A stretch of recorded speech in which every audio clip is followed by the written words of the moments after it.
Corona की vaccine बनने का वक्त जितना करीब आ रहा है, उतना ही कुछ सवालों के जवाब भी तलाशे जाने लगे हैं।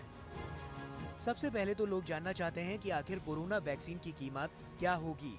इसके साथ ही एक सवाल ये भी सिर उठा रहा है कि सबसे पहले किस देश के लोगों को ये मुहैया होगी। सबसे पहले बात करते हैं कोरोना वैक्सीन की कीमत के बारे में। वैक्सीन बनाने की रेस में दुनिया की 4 कंपनियां सबसे आगे हैं। एक एक करके उनके नाम और उनकी वैक्सीन की संभावित कीमत के बारे में जानते हैं।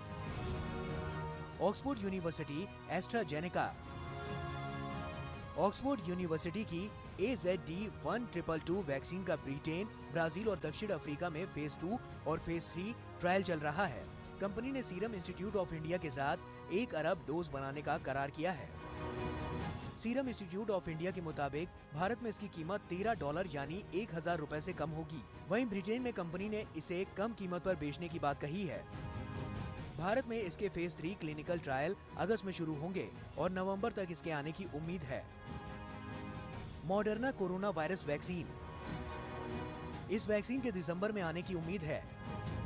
अगर इसकी कीमत की बात करें तो ये वैक्सीन 50 से $60 यानी 3700 से 4500 रुपए की होगी, जो इसके पूरे कोर्स का दाम होगा। अमेरिकी सरकार करीब $50 करोड़ की रकम से मॉडर्ना को वैक्सीन विकसित करने में मदद कर रही है। Pfizer BioNTech corona virus vaccine. Pfizer अक्टूबर में रेगुलेटरी मंजूरी लेने के बाद साल के आखिर तक वैक्सीन उतार सकती है। इस वैक्सीन की कीमत $3 से $4 यानी $225 से $300 रुपए प्रति डोज हो सकती है।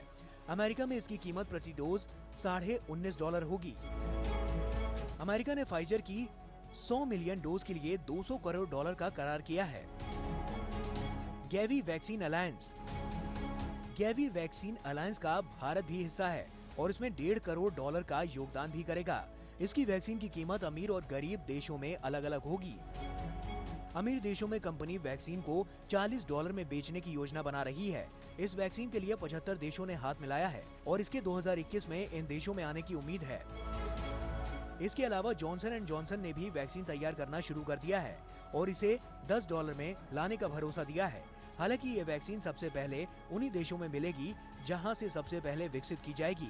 कुछ अमीर देशों ने इसे सबसे पहले हासिल करने के लिए वैक्सीन विकसित करने वाली कंपनियों से करार किया है। हालांकि इस कदम को लेकर उनकी आलोचना भी हो रही है। बहरहाल, अगर ज्यादा से ज्यादा कंपनियां ये वैक्सीन तैयार कर लेती हैं, तो फिर इसकी कीमत भी कंट्रोल में रहेगी और इसकी सभी तक पहुंच भी हो सकेगी।